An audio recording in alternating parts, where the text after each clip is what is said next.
तुमने ईश्वर को बहुत अच्छे से टैकल कर लिया।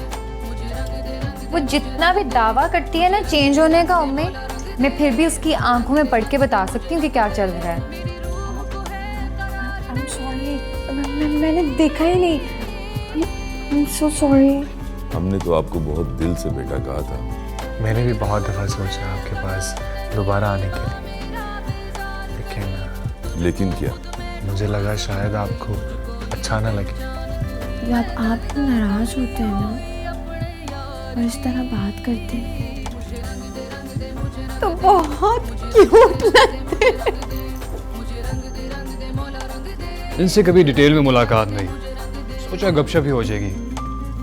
मैं भी इनसे मिल ही लेता हूँ। फिलहाल बैठने की जरूरत नहीं है बेटा। अम्मा जान, आप ऐसा क्या करने जा रही हैं मुझे बताए बगैर? मैं तुम्हारी जवाबदेह नहीं हूं। मैं जा रही हूं और अपनी नवासी को लेकर इस हवेली में वापस आऊंगी।